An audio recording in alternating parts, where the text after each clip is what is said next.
अस्सलाम वालेकुम। Homeopathy doctor Suhail Ahmed. उम्मीद है आप सब खैरियत से होंगे।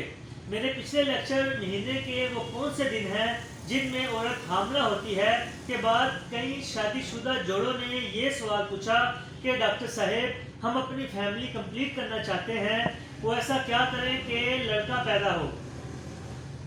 ज़माना कदीम से यह ख्याल पाया जाता है कि बेटा या बेटी की पैदाइश की जिम्मेदार औरत है, लेकिन जदीद साइंस के नतीजे में जो हक़ाइक़ मालूम है, बेटा या बेटी के जीन्स तय करने में औरत का कोई किरदार नहीं, बल्कि बेटा या बेटी की पैदाइश का इन्हिसार अल्लाह ताला ने मुकम्मल तौर पर मर्द के जीन यानी जरासीम में रखा है।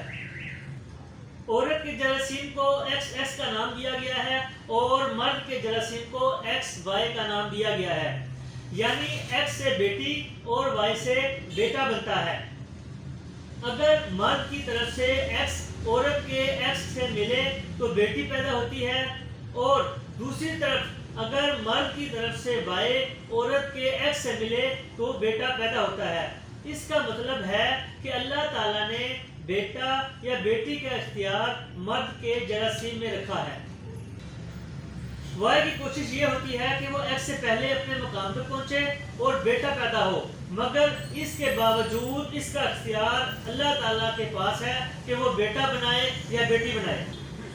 दोस्तों, ये बात ज़रूर याद रखें कि दुनिया में ऐसी कोई मेडिसिन इजाद नहीं हुई कि हामला औरत को दी जाए और बेटा पैदा हो।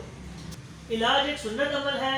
होम्योपैथी के अंदर बेटे की पैदाइश की मेडिसिन मर्द को खिलाई जाती है, जिसका मकसद ये होता है कि Y क्रोमोसोम यानी Y जरासीम को एक्टिवेट करे और बेटा पैदा हो। लेकिन इसके बावजूद इस बात की 100% कोई गारंटी नहीं कि बेटा ही पैदा होगा। हाँ, हम ये कह सकते हैं कि इंशाल्लाह बेटा पैदा होगा, क्योंकि इसका इख्तियार अल्लाह ताला के पास है। अक्सर दोस्त मर्दाना बांझपन, मर्दाना कमजोरी और सुनते इंजाल के वजूहात और इलाज के बारे में सवाल करते हैं। मेरा अगला लेक्चर इसी टॉपिक पर है। दोस्तों, अगर आप चाहते हैं कि ये अहम मालूमात आपके जानने वालों और दोस्तों तक पहुँचे तो सब्सक्राइब, लाइक और शेयर कीजिएगा। खुश रहिए।